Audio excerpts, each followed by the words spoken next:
ಗೌನಪಲ್ಲಿ ಗ್ರಾಮದಲ್ಲಿ ಸರ್ಕಾರಿ ಆಸ್ಪತ್ರೆ ಪ್ರಾಥಮಿಕ ಆರೋಗ್ಯ ಕೇಂದ್ರ ಆವರಣದಲ್ಲಿ ಈ ದಿನ ಅಪಸ್ಮರ ತಪಸ್ಸಾನ ಶಿಬಿರ ಸಹಸ್ರ ಸಂಖ್ಯೆಯ ಭಾಗವಹಿಸಿದ್ದು, ಹೆಸರು ಪಡೆದ ಜನಸಾಮಾನ್ಯರ ಆರೋಗ್ಯದ ವೈದ್ಯಕೀಯ ಶಿಬಿರದಲ್ಲಿ ಆಸ್ಟ್ರವೈಟ್ಫೀಲ್ಡ್ ಆಸ್ಪತ್ರೆ ತಜ್ಞರಿಂದ ಡಾ.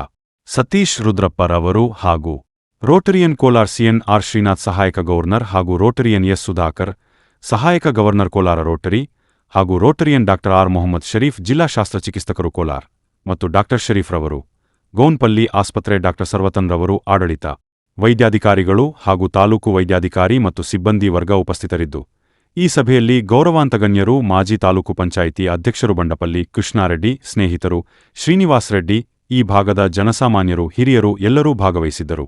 ಈ ಸಮಯದಲ್ಲಿ ಗೌರವಾನ್ವಿತ ಸಮಾಜ ಸೇವಕರು, ಜನರ ಪರ ಅಭಿವೃದ್ಧಿ ನಾಯಕ ಕೋಲಾರ ಸಿಎನ್.ಆರ್. ಶ್ರೀನಾಥ್ ರವರು ಮತ್ತು ಡಾ. ಸತೀಶ್ ರುದ್ರಪ್ಪ ಅವರು ಹಾಗೂ ಡಾ. ಶರೀಫ್ ರವರು ಶಿಬಿರದ ಮಹತ್ವದ ಕುರಿತು ಸಲಹೆ ಸೂಚನೆಗಳು ವ್ಯಕ್ತಪಡಿಸಿದರು. ಮಾತ್ರೆ ತಗೊಂಡ್ರು ತಿಂಗಳಲ್ಲಿ 2 ಸಲ ಫಿಟ್ಸ್ ಬರುತ್ತೆ. 2 ಮಾತ್ರೆ ತಗೊಂಡ್ರು ಹೋಗಲ್ವೋ, 2 ನಮ್ಮಂತ ಎಕ್ಸ್ಪರ್ಟ್ಗಳು ನೋಡಿದ್ರು ಅದು ಕಂಟ್ರೋಲ್ ಸಿಗ್ತಿಲ್ವೋ, ಇದಕ್ಕೆ ನಾವು ತಡೆಗಟ್ಟದಂತ ಮೂರ್ಛೆ ರೋಗ ಅಂತೀವಿ, ಅಂದ್ರೆ ಇಂಟ್ರಾಕ್ಟಬಲ್ ಫಿಟ್ಸ್ ಅಂತೀವಿ. ಈ ತರ ಆದವರಿಗೆ ಯಾತಿಕ್ ಈ ತರ ಆಗ್ತಿದೆ ನೋಡ್ಬೇಕು. ಯೂಶಲಿ ಮಾತ್ರೆ ಸರಿ ತಗೊಂಡಲೆ ಮಾಡ್ಕೊಂಡವ್ರಿಗೆ ಅಥವಾ ಕೆಲವು ಸಲ ಬ್ರೈನ್ ಅಲ್ಲಿ ಏನಾದ್ರು ಅಬ್ನಾರ್ಮಲಿಟಿ ಇದ್ದವ್ರಿಗೆ ಈ ತರ ಆಗತ್ತೆ. ಅಂತ ಆದವ್ರಿಗೆ ನಾವೇನ್ ಮಾಡ್ತೀವಿ, ಸ್ಪೆಷಲ್ ಒಂದು ಇ.ಜಿ. ಅಂತ ಮಾಡ್ತೀವಿ, ಎಲೆಕ್ಟ್ರೋ ಎನ್ಸೆಫಲೋಗ್ರಫಿ ಅಂತ ಮಾಡ್ತೀವಿ. ಬ್ರೈನಿಗೆ ವೈರ್ಗಳನ್ನೆಲ್ಲ ಹಾಕಿ ಅದು ನಾವು 24 ಗಂಟೆಯಿಂದ 48 ಗಂಟೆ ಕಂಟಿನ್ಯೂಸ್ ಮಾನಿಟರ್ ಮಾಡ್ತೀವಿ. ಪೇಷಂಟ್ ಎದ್ದಿರ್ಬೋದು, ಕೂತಿರ್ಬೋದು, ನಡೀತಿರ್ಬೋದು, ಬ್ರೈನ್ ಆಕ್ಟಿವಿಟಿ ಕಂಟಿನ್ಯೂ ಮಾಡ್ತೀವಿ. ಆವಾಗ ಫಿಟ್ಸ್ ಬಂದ್ರೆ ನಮ್ಗೆ ಹಾಕಿರೋ 32 ವೈರ್ ಹಾಕಿರ್ತೀವಿ, ಯಾವ ವೈರಿಂದ ಅದು ಶುರುವಾಗತ್ತೆ ಗೊತ್ತಾಗತ್ತೆ, ಎಲ್ಲಿಗೆ ಸ್ಪ್ರೆಡ್ ಆಗುತ್ತೆ ಅಂತ ಗೊತ್ತಾಗತ್ತೆ. ಆ ತರ ಗೊತ್ತಾದ ತಕ್ಷಣ ನೆಕ್ಸ್ಟ್ ಟೆಸ್ಟ್ MRI ಅಂತ ಮಾಡ್ತೀವಿ.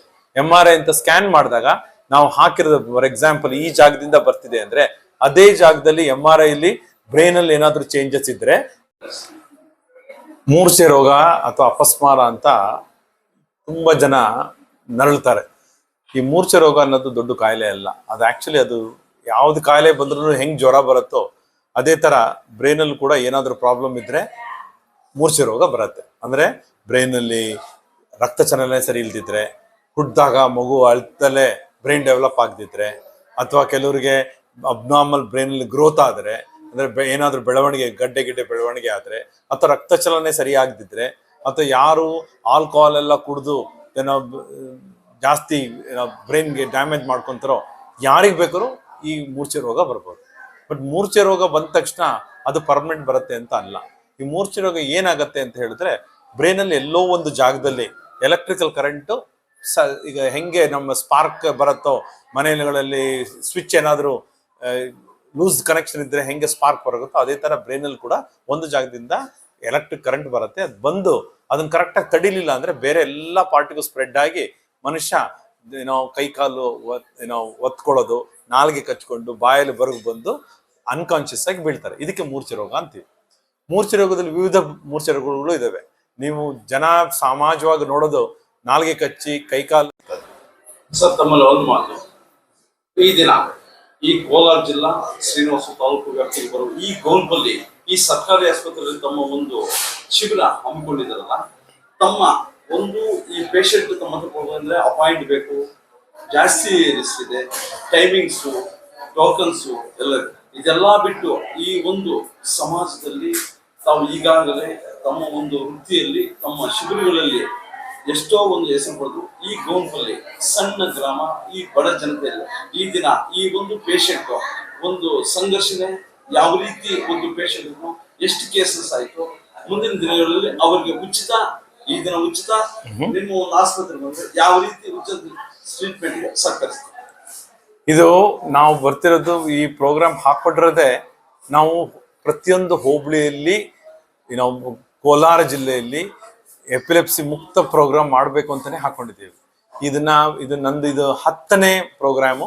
ಇದನ್ನ ಪ್ರತಿ ತಿಂಗಳು ನಾವು ಫುಲ್ ಟೀಮ್ ಇಲ್ಲಿ ಬಂದು ನೋಡ್ತೀವಿ. ಯಾತಿಗೆ ಬರ್ತೀವಿ ಅಂತ ಹೇಳಿದ್ರೆ 3 ಪ್ರಾಬ್ಲಮ್ ಇದೆ. ಸಮಾಜದಲ್ಲಿ ಫಿಟ್ಸ್ ಇದ್ದವ್ರಿಗೆ ಕಡೆಗಣಿಸ್ತೀವಿ ನಾವು, ತಪ್ಪು. ಅವ್ರು ಕಡೆಗಣಿಸೋದಂಥದ್ದು ಏನೂ ಆಗಿರಲ್ಲ. ಅದೇ ಜಾಗದಿಂದ ಎಲೆಕ್ಟ್ರಿಕಲ್ ಕರೆಂಟ್ ಬರ್ತಿದೆ ಅಂತ ನಮ್ಗೆ ಅರ್ಥ ಆಗಲ್ಲ. ಅದನ್ನ ಮಾಡಿ ಇನ್ನೊಂದು ಸ್ಪೆಷಲ್ ಟೆಸ್ಟ್ ಮಾಡ್ತೀವಿ, ಪೆಟ್ ಸ್ಕ್ಯಾನ್ ಅಂತ ಮಾಡ್ತೀವಿ. ಈ ಪೆಟ್ ಸ್ಕ್ಯಾನು, MRI ಮತ್ತು ಇ.ಜಿ. 3 ಒಂದೇ ಜಾಗದಿಂದ ತೋರಿಸ್ತಿದೆ ಅಂದ್ರೆ ಆ ಜಾಗನ ನಾವು ಮೈಕ್ರೋ ಸರ್ಜರಿ ಮಾಡಿ, ಅಂದ್ರೆ ಬ್ರೈನ್ ಸರ್ಜರಿ ಅಂತ ಮಾಡ್ತೀವಿ, ಸಣ್ಣ ಸರ್ಜರಿ, ರೋಬೋಟಿಕ್ ಸರ್ಜರಿ, ಅದನ್ನ ಮಾಡಿ ಅದನ್ನ ತೆಗೆದ್ರೆ ಅದು ಪರ್ಮನೆಂಟೇ ಕೆಲವು ಸಲ ಎಷ್ಟೋ 100ರಲ್ಲಿ 90 ಭಾಗ ಪೇಷಂಟ್ಗೆ ಕಂಟ್ರೋಲ್ ಆಗುತ್ತೆ. ಬಟ್ ಕೆಲವರಿಗೆ 100 ಭಾಗ ಕಂಟ್ರೋಲ್ ಆಗಬಾರ್ದು, ಅಟ್ಲೀಸ್ಟ್ 80% ಕಂಟ್ರೋಲ್ ಆಗುತ್ತೆ. ದಿನದಲ್ಲಿ 3 ಸಲ ಬರೋದು ಯಾವಾಗಲೂ ತಿಂಗಳಿಗೆ 1 ಸಲ ಬರಕ್ಕೆ ಶುರು ಆಗುತ್ತೆ. ಬಟ್ ಮಾತ್ರ ನಾವು ಕಂಟಿನ್ಯೂ ಮಾಡ್ತಿರ್ಬೇಕು. ಸೊ ಇದನ್ನೆಲ್ಲ ಅರ್ಥ ಮಾಡ್ಸಕ್ಕೆ ನಾವು ಆಸ್ಟ್ರೋ ವೈಟ್ಫೀಲ್ಡ್ ಹಾಸ್ಪಿಟಲ್ ಇಂದ ಮತ್ತೆ ರೋಟರಿ ಬ್ಯಾಂಗ್ಳೂರ್ IT ಕಾರಿಡಾರ್ ಇಂದ ಈ ಎಪಿಕ್ ಪ್ರೋಗ್ರಾಮ್ ಅಂತ ಹಾಕೊಂಡಿದ್ದೀನಿ. ನಾನು ನ್ಯೂರೋ ಸರ್ಜನ್ ಆಗಿ ಪ್ರತಿ ತಿಂಗಳು ನಾವು ಕೋಲಾರ ಜಿಲ್ಲೆಯನ್ನ ಅಡಾಪ್ಟ್ ಮಾಡಿಕೊಂಡು ಪ್ರತಿಯೊಂದು PHCಯಲ್ಲೂ ಇಲ್ಲಿರುವಂತ PHCಯಲ್ಲಿ ಬಡ ನಾವು ಜನಕ್ಕೋಸ್ಕರ ಎಷ್ಟು ಜನ ಮೂರ್ಛೆ ರೋಗ ಇದ್ದಾರೋ ಅವ್ರನ್ನೆಲ್ಲ ನೋಡಿ ಯಾರಿಗೆ ಮಾತ್ರೆಯಿಂದ ಕಂಟ್ರೋಲ್ ಆಗತ್ತೆ, ಯಾರಿಗೆ ನಾವು ವಿಡಿಯೋ EEG ಮಾಡಬೇಕು, ಯಾರಿಗೆ ಸರ್ಜರಿಯಿಂದ ಹೆಲ್ಪ್ ಆಗತ್ತೆ ಅಂತ ಹೇಳೋದಕ್ಕೋಸ್ಕರ ಪ್ರತಿ ತಿಂಗಳು ನಾವು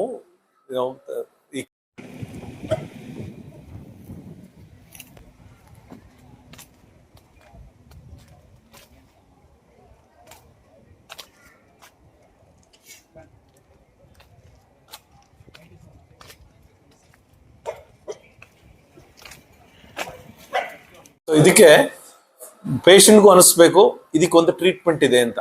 ಅದಕ್ಕೋಸ್ಕರ first public awareness is the most important awareness. ಅದನ್ನ ಕ್ರಿಯೇಟ್ ಮಾಡಕ್ಕೆ ಇದನ್ನ ಕಂಟಿನ್ಯೂ ಮಾಡ್ತಾ ಇದ್ದೀವಿ. ಸರ್ ಇನ್ನೊಂದು ಕ್ಯೂ ಮಾಡ್ತೀವಿ. ತಮ್ಮೊಂದು ಶಿಬಿರ, ತಾವೊಂದು ತಜ್ಞರು, ಈ ಒಂದು ಇಡೀ ಸಮಾಜದಲ್ಲಿ ಈ ಒಂದು ಜನರು ಈ ಸೇವೆ ಮಾಡ್ತಾ ಇದ್ದೀವಿ.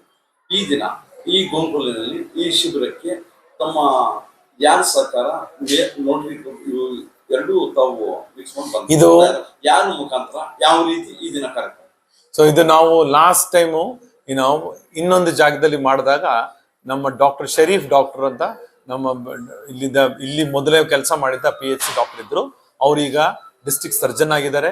ಅವರು ನಮ್ಮ ಪ್ರೋಗ್ರಾಮ್ ನೋಡಿ ಖುಷಿಯಿಂದ ಡಾಕ್ಟ್ರೇ ನಂದು ಹಳೆ ಜಾಗದಲ್ಲಿ 50ರಿಂದ 100 ಎಪಿಲೆಪ್ಟಿಕ್ ಡಾಕ್ಟರ್ ಇದ್ದಾರೆ, ಪೇಷಂಟ್ಸ್ಗಳಿದೆ, ತಾವು ಬಂದು ಕ್ಯಾಂಪ್ ಮಾಡಬೇಕು ಅಂತ ಕೇಳ್ಕೊಂಡಿದ್ದಕ್ಕೆ ನಾವು ಮತ್ತೆ ರೋಟರಿ ಮತ್ತೆ ಆಸ್ಟ್ರೋ ವೈಟ್ಫೀಲ್ಡ್ ಅವರು 1 ತಿಂಗಳಿಂದ ಇಲ್ಲೆಲ್ಲ ಜನನ ಕೂಡ್ಕೊಂಡು ಟಾಟಾದು ಕೂಡ ಇಲ್ಲಿ ಡಾಟಾ ಸೆಂಟರ್ ಇಟ್ಟಿದ್ದಾರೆ.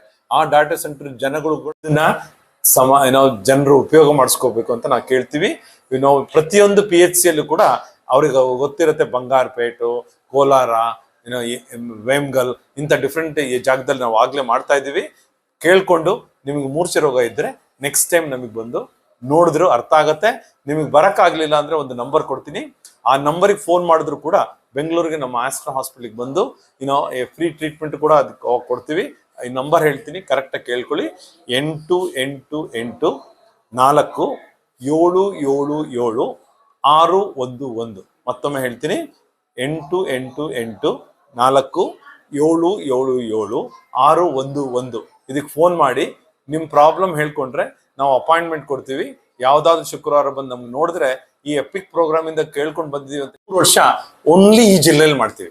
ಮತ್ತೆ ಡಿಫ್ರೆಂಟ್ PHCಗೆ ಹೋಗಿ ಇವತ್ತು ನಾನು ಇಲ್ಲಿ ಬಂದ್ರೆ ಇದಕ್ಕೆ ವಾಪಸ್ ಮತ್ತೆ 1 ವರ್ಷದಲ್ಲಿ ಮತ್ತೆ ಇಲ್ಲೇ ಬರ್ತೀವಿ. ಯಾಕಂದ್ರೆ ಆ ಪೇಷಂಟ್ಗೂ ಅರ್ಥ ಆಗ್ಬೇಕು, ನಮ್ಮ ಡಾಕ್ಟರ್ ನನ್ನ ಕಾಯಿಲೆ ಅವ್ರಿಗೂ ನನ್ಗೆ ಹೆಲ್ಪ್ ಆಗತ್ತೆ ಅಂತ ಹೇಳಿ ಅದು ಕೂಡ ಬರ್ಬೇಕು.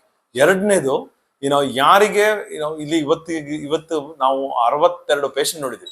ಈ 62 ಪೇಷಂಟ್ ಅಲ್ಲಿ ಅಟ್ಲೀಸ್ಟ್ 13 ಜನ ಪೇಷಂಟ್ಗೆ ಈ ಮೂರ್ಛೆ ರೋಗ ಅನ್ನೋದು ಅಟ್ಲೀಸ್ಟ್ ಒಂದು 20-25 ವರ್ಷದಿಂದ ಇದೆ. ಆ 13 ಜನ ಪೇಷಂಟ್ನ ನಾವು ಒಂದು ಜಾಗದಿಂದ ಬರೋದನ್ನ ಕಂಡು ಹಿಡಿದಿದ್ವಿ. ಅವ್ರಿಗೆ ನಮ್ಮ ಹಾಸ್ಪಿಟ್ಲಿಗೆ ಫ್ರೀ ಟ್ರೀಟ್ಮೆಂಟ್ಗೋಸ್ಕರ ನಾನು ಒಂದು ನಂಬರ್ ಕೂಡ ಮಾಡಿಟ್ಟಿದ್ದೀನಿ. ನಮ್ಮ ಆಫೀಸ್ ಕೋಆರ್ಡಿನೇಟರ್ ನಂಬರ್ ಕೂಡ ಕೊಟ್ಟಿದ್ದೀವಿ. ಅವ್ರಿಗೆ ಅಡ್ಮಿಟ್ ಮಾಡಿ ವಿಡಿಯೋ EEG ಅಂತ 3 ದಿವಸ ಮಾಡ್ತೀವಿ. ಮಾಡಿದಾಗ ನಮಗೆ ಎಲ್ಲಿ ಪರ್ಟಿಕ್ಯುಲರ್ ಬರುತ್ತೆ ಅಂತ ಗೊತ್ತಾಗತ್ತೆ. ಅಲ್ಲಿ ನಮ್ಮ ಕನ್ಸಲ್ಟೇಷನ್ MRIಗಳು ಮಾಡಿಸಿ ಅವರಿಗೆ ಮುಂದಿನ ದಾರಿ ತೋರಿಸೋದನ್ನ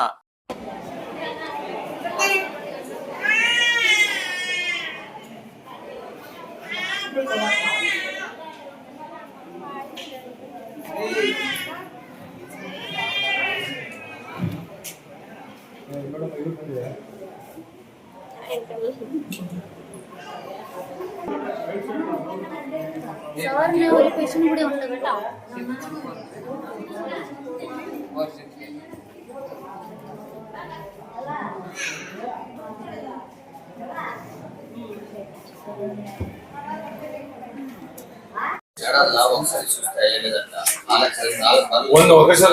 వన్ ఇయర్లే ವರ್ಷದಲ್ಲೇ 4 టైమ్స్ చూసాలి.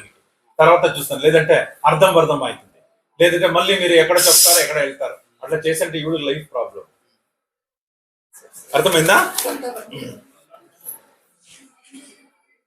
ప్రతిదెల్లా నీట్ గా ఫాలోఅప్ చేసుకొని వాళ్ళు ఏమి ఇన్స్ట్రక్షన్స్ అందరూ తీసుకుంటే సరిపోతుంది. ఒక బారి రెండు బారి చూస్తే ఏం సెట్ పోయలేదు, ప్రతి బారి ఫాలోఅప్ లో ఉండాలని చెప్తా ఉన్నారు సార్. అవుతుందా?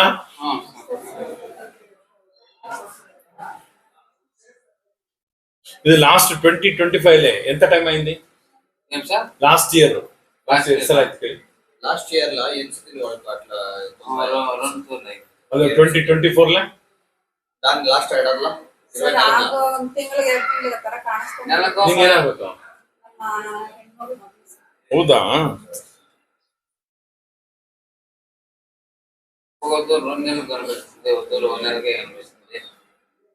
ಸ್ಕೂಲ್ಗೆ ಹೋಗೋದನ್ನ ಬಿಡಿಸ್ತಾರೆ, ಮಕ್ಕಳನ್ನ ಮದುವೆ ಮಾಡೋದನ್ನ ಕಡಿಮೆ ಮಾಡ್ತಾರೆ, ಕೆಲ್ಸಕ್ಕೆ ಹೋಗೋರನ್ನ ಸ್ಟಾಪ್ ಮಾಡ್ತಾರೆ ಎಪಿಲೆಪ್ಸಿ. ಇದಕ್ಕೆ ನನ್ನಂತ ಡಾಕ್ಟ್ರು ಅರ್ಥ ಮಾಡ್ಕೊಂಡು ಅವ್ನು ಹೇಳಿದಾಗ ಅವ್ರಿಗೂ ಒಂದು ಬೆಳಕು ತೋರಿಸ್ದಂಗ ಆಗತ್ತೆ. ಅದಕ್ಕೋಸ್ಕರ ಡಾಕ್ಟರ್ ಆಗಿ ನಾನು ಮಾಡುವುದು ನನ್ನ ಕರ್ತವ್ಯ, ಅದನ್ನ ಮಾಡಲೇಬೇಕು. ಮಾಡೋದಕ್ಕೋಸ್ಕರ ನಾವು ಪ್ರತಿಯೊಂದು PHC ಯಲ್ಲೂ ಪ್ರತಿ PHC ಡಾಕ್ಟರ್ಗಳಿಗೆ ನಾನು ಸಂಬಂಧವನ್ನು ಬೆಳೆಸ್ಕೊಂಡು ಇಲ್ಲಿರುವಂತ ಆಶಾ ವರ್ಕರ್ಗಳಿಗೆ ಕೂಡ 2 ವಾರದ ಮೊದಲೇನೆ ನಮ್ಮ ಟೀಮ್ ಅವ್ರು ಬಂದು ಮೂರ್ಛೆ ರೋಗ ಅಂದ್ರೆ ಏನು, ಯಾರನ್ನ ನಮ್ಮ ಹತ್ರ ಕ್ಯಾಂಪಿಗೆ ಕರ್ಕೊಂಡ್ ಬರ್ಬೇಕು, ಯಾರಿಗೆ ನಮ್ಮಿಂದ ಟ್ರೀಟ್ಮೆಂಟ್ ಬೇಕಾಗುತ್ತೋ ಮೊದಲೇ ಹೇಳಿ ಕ್ಯಾಂಪ್ ಅನೌನ್ಸ್ ಕೂಡ ಮಾಡ್ತಾ ಇದೀವಿ. ಈಗಾಗಲೇ 10ನೇ ಈ ಲಾಸ್ಟ್ 6 ತಿಂಗಳಲ್ಲಿ 10 ಕ್ಯಾಂಪ್ ಮಾಡಿ ಅವ್ರಿಗೆ ಮೆಸೇಜ್ ಕಳಿಸಿ ಇವತ್ತು ನಾವು 62 ಪೇಷಂಟ್ ನೋಡಿದ್ದೇವೆ. ಒಂದು ಜಾಗದ ಒಂದು ಹೋಬಳಿಯಲ್ಲಿ 68 ಅಂದ್ರೆ ನಿಮ್ಗೆ ಅರ್ಥ ಆಗ್ಬೋದು ನಮ್ಮ ಕರ್ನಾಟಕದಲ್ಲಿ ಎಷ್ಟು ಜನ ನರಳುತ್ತಾ ಇದ್ದಾರೆ ಅಂತ. ಈ ನರಳನ್ನ ಕಡಿಮೆ ಮಾಡ್ಬೇಕು ಅಂತ ಹೇಳಿ ನಾವು ಪ್ರತಿಯೊಂದು ಜಾಗದಲ್ಲೂ ಸಮಾಜಕ್ಕೆ ಈ ಮೂರ್ಛೆ ರೋಗದಕ್ಕೋಸ್ಕರ ನೆಕ್ಸ್ಟ್ ಏನ್ ಮಾಡ್ಬೋದು, ಹೆಂಗೆ ತಡೆಗಟ್ಟಬಹುದು ಅಂತ ಹೇಳಿ ಈ ಪ್ರೋಗ್ರಾಮ್ ಹಾಕೊಂಡಿದ್ವಿ. ಹಾಸ್ಪಿಟಲ್ಗಳಲ್ಲಿ ಇದ್ದಾಗ ಆ ಟೆಕ್ನಾಲಜಿನ ನೀವು ಕಂಡುಹಿಡಿಯಕ್ಕೆ ಬ್ರೈನ್ ನಲ್ಲಿ ಸ್ಕ್ಯಾನ್ ಮಾಡೋಕ್ಕೂ ಕೂಡ ಎಷ್ಟೋ ಜನಕ್ಕೆ ದುಡ್ಡು ಇರಲ್ಲ. ಈಗ ನಾನು ಅದು ಒಂದು ಜಾಗದಿಂದ ಕಂಡುಹಿಡಿಯಬೇಕು ಅಂತ ಹೇಳಿದ್ರೆ 70 ರಿಂದ 80 ಸಾವಿರ ರೂಪಾಯಿ ಆಗುತ್ತೆ. ಆ 80 ಸಾವಿರ ರೂಪಾಯಿ ಹಳ್ಳಿ ಜನಕ್ಕೆ ಆಗೋದಿಲ್ಲ.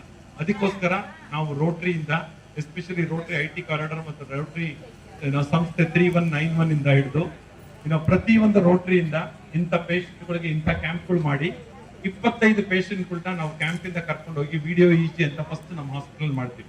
ಆ ವಿಡಿಯೋ EG ಅಲ್ಲಿ ಏನ್ ಮಾಡ್ತೀವಿ, ಮಾತ್ರೆ ಸ್ಟಾಪ್ ಮಾಡಿ ಹಾಸ್ಪಿಟಲ್ ನಾವು ಪೇಷಂಟ್ಗೆ ಅಡ್ಮಿಟ್ ಮಾಡಿ ಅವ್ರ ಬ್ರೈನಿಗೆ ವೈರ್ಗಳು ಹಾಕಿ 2 ದಿವಸ ಕಂಟಿನ್ಯೂಸ್ ಎಲ್ಲಿ ಫಿಟ್ಸ್ ಬರುತ್ತೆ ಅಂತ ನೋಡಿ ಎಲ್ಲಿಂದ ಹುಟ್ಟತ್ತೆ ಅಂತ ನಮ್ಗೆ ಗೊತ್ತಾಗುತ್ತೆ. ಅದನ್ನ ನಾವು ಫ್ರೀ ಮಾಡ್ತೀವಿ. ಅದು ಯೂಶಲಿ 20-25 ಸಾವಿರ ರೂಪಾಯಿ ಆಗುತ್ತೆ. ಯಾರಿಗೆ BPL ಕಾರ್ಡ್ ಇದೆಯೋ ಇಂಥ ಕಡೆ ಕ್ಯಾಂಪ್ ಅಲ್ಲಿ ಬಂದವರಿಗೆ ನಾವು 20 ಪೇಷಂಟ್ಗೆ